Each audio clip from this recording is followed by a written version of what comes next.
kaya ng sweldo natin. At pangalawa po, yung benepisyo makukuha natin dito. Dahil ang Jim's Coffee Mix, meron po siyang Korean ginseng.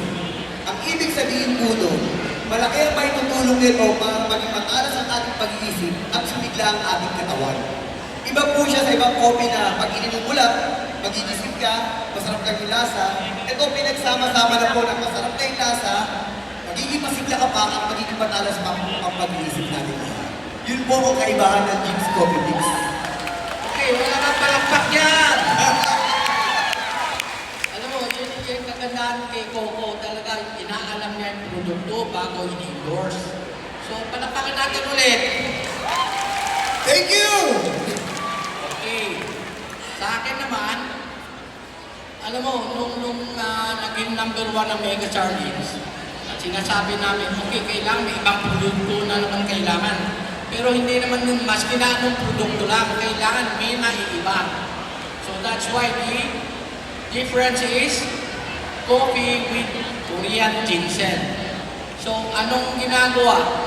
It helps in immune system, it helps in stamina, at marami pa. Pero kung sa ginseng lang, sulit na kayo. That's why for us sa Mega, sabi natin, let's do this and let's endorse at let's promote the brand Jim's Coffee. Okay? Asantay natin ang presidente natin doon sa Mega, si Michelle. Ito. So may tatlong benefit ang Jim's Coffee. Number 1 is energy. Nakita niyo naman si Coco Martin, sobrang energy.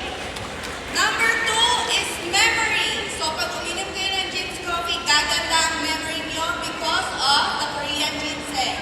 And number 3 is immunity. Kaya healthy kayo pagka mataas ang immune system niyo. Kaya drink Jim's Coffee. Alam niyo po, honestly, i-share ko lang po sa inyo. Napakalaking tulong po sa akin ito. Kasi kung alam naman po natin lahat na napakarami kong trabaho. Hindi lang ako isang artista, scriptwriter din ako, director din ako, and then producer din ako. At nagninegosyo rin naman ng mga maliliit na mga negosyo. Pero sabi ko nga, paano ko nagagawa ang lahat ko yun? Siyempre po, ang pinaka-importante sa atin, yung umaga sa pagkagising mo, sa pagka-breakfast mo, kasabay mo iniinom ng Jim's Coffee. Kasi ito yung magpapakatak sa iyo eh. Ito yung magbubus na energy mo eh. Ito yung magpapatala sa isip mo para sa paglaban mo sa araw-araw. Kaya napakalaking tulong po nito sa ating hanap buhay sa araw-araw. Kaya kung tatanungin po nila, maraming mga tao nagtatanong sa akin, natutulog ka ba? Kasi nakikita nila kung gano'n ako energetic eh. Kung gano'n ako passionate, kung gano'n ako kalakas. Pero sabi ko kasi, lahat ng tao may sikreto. At anong sikreto ko? Jim's Coffee with ginseng. Thank you so much. Parang nasagot niyo na lahat ng mga katanungan ko dito. No? Pero balik tayo kay Mr. Coco Martin. Ano naman ang pakiramdam mo na ngayon ay bahagi ka na ng Jim's family? Alam niyo po, napakasarap sa pakiramdam na pagkaniwalaan ka. Kasi hindi naman lahat ng tao, di ba? Kumbaga, pinag-aaralan mabuti yan. Tinitignan niya kung nababagay ba sa kanya, kung nararapat pa siya maging ambassador. Kasi siguro po, nung nakita po nila sa akin kung gano'n ako ka-workaholic, kung gano'n ako ka-hard worker, nakita nila yung representasyon ng produkto ng Jim's Coffee na nababagay na nakakapma sa pagkatao ko. Na alam nila na ako bilang isang tao ay nire-represent ako ang lahat ng mga Pilipino na naghahanap buhay sa araw-araw. Yung araw-araw na lumalaban sa buhay. Kaya, nung kinuha nila ako as ambassador, sobra akong tuwa at sobra akong proud na proud.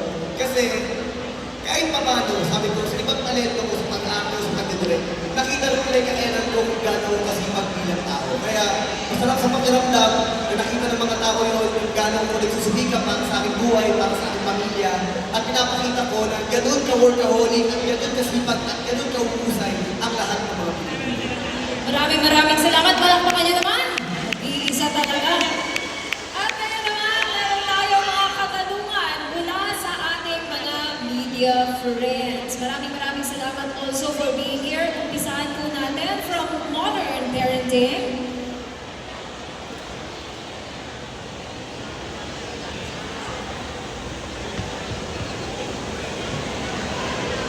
Yes po.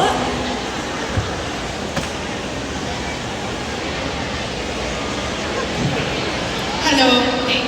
Oh, hi, Coco. good morning po. Good morning. Okay. Ano,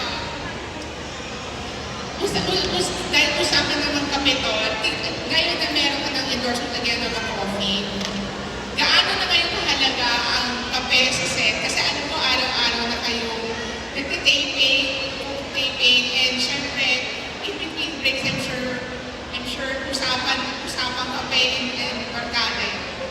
Alam niyo po, part na ng buhay natin, hindi lang mga Pilipino, halos lahat ng mga tao. Diba, every morning pagkagising natin, minsan nga hindi na tayo nakakapag-almusal eh. Lagi ang pinano natin kape. Kasi yung kape ay nag-boost sa atin eh, para magkaroon tayo ng lakas, ng energy. Sa totoo lang po, alam ko lang marami ang taking I'm sure nakita niyo nasama sa social media ko. Sa set ko po, sa totoo lang, every morning, ang kape na iniinom namin doon, Jim's Coffee. At pinasusubukan din po namin sa lahat ng mga tao. Dito sa Malabon, marami akong location na dito na pinasubukan po talaga namin sa mga tao kung gano'ng kasarap ang Jim's Coffee, kung lahat ng mga hinahanap nila. Kasi hindi lang naman 3-in-1 ang Jim's Coffee, meron din kami 5-in-1, meron din kami 7-in-1. Talagang inaral po nila na kung ano yung mga benepisyo na maitutulong nito sa mga tao para magamit natin sa pang-araw-araw natin buhay. Ngayon, sa akin po, every time na kapag nagtatrabaho ako, kapag nagtitaping ako, yung po kahit sa totoo, hindi ako nakakapag-breakfast dahil sobrang dami ng trabaho. Pero dahil nga po dito sa kape, kahit pa paano, tumatagal ako hanggang gabi para makapagtrabaho kasi ito na gusto ko yung lakas ko. Iniinom ko po siya yung breakfast, yung merienda, at minsan sa gabi kapag nararamdaman ko na pumupusog na ako. Kaya napakalaking tulong sa akin talaga ng Jim's Coffee. Coco, may dadagdag lang ako. Ang Jim's Coffee, hindi mahapdi sa tiyan. Low acid siya, kaya maganda kahit hindi ka kumakain. Okay na okay sa tiyan. Ayan, maraming salamat sa video.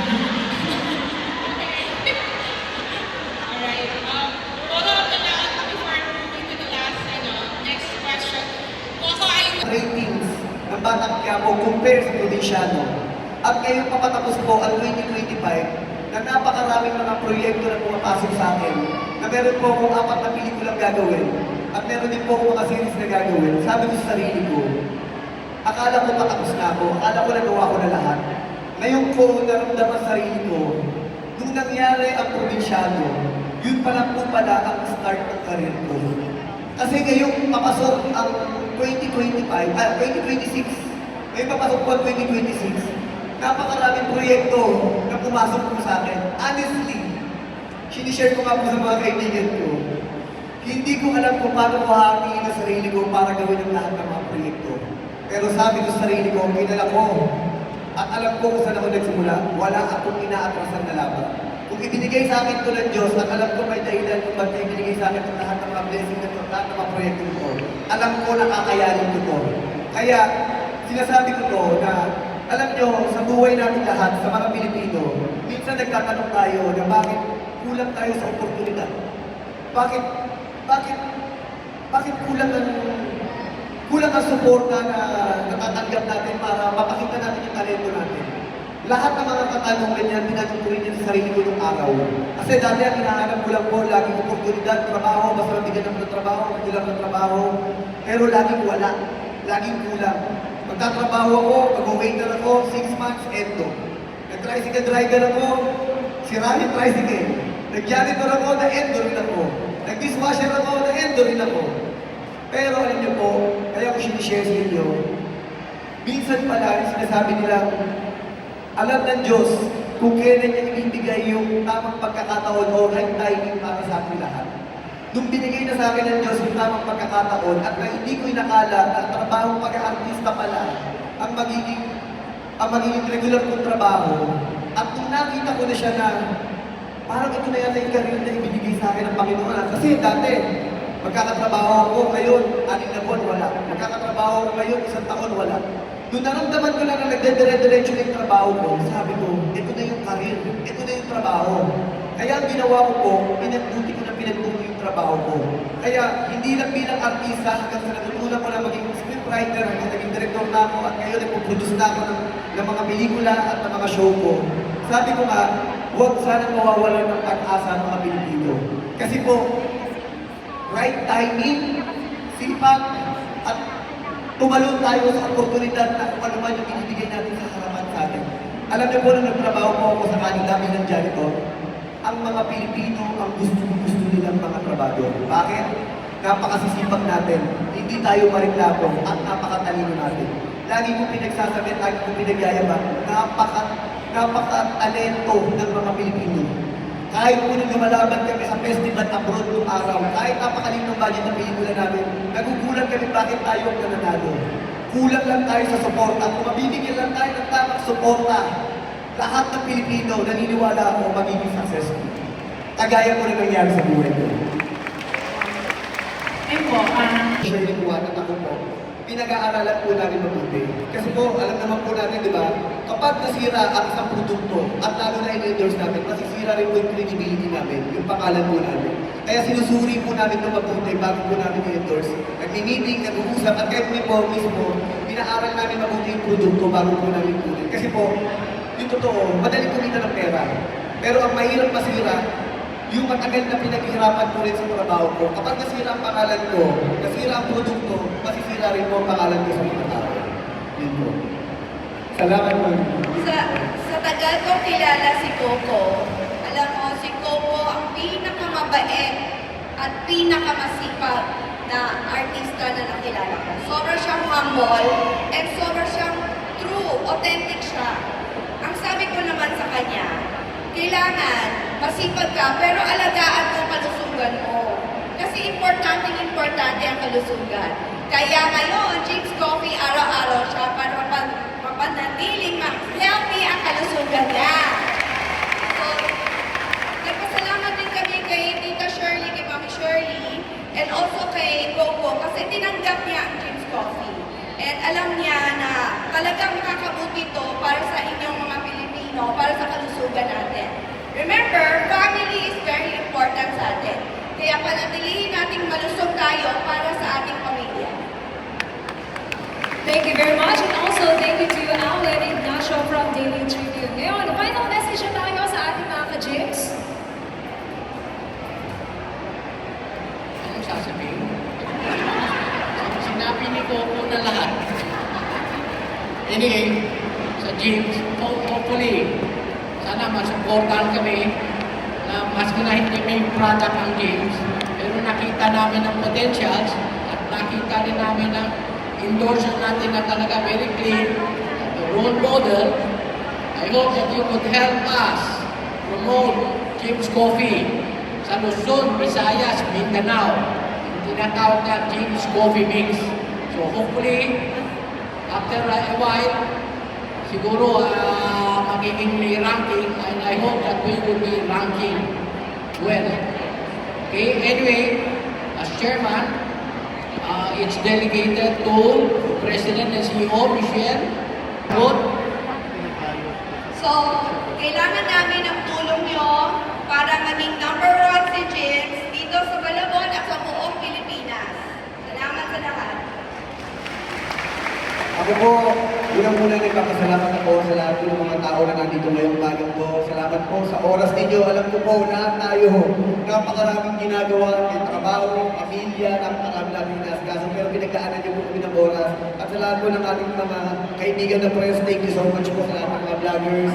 Salamat po sa lahat ng suporta na ibinigay niyo sa akin, sa lahat ng mga show ko, from Batang Quiapo, at sa lahat ng mga ini-endorse ko. Maraming salamat po. At sana po, suportahan niyo ang James Coffee Mix with Korean Ginseng. Napakalaki po may tutulong nito sa ating pang-araw-araw na buhay para sa lahat po ng mga Pilipino. Maraming salamat po.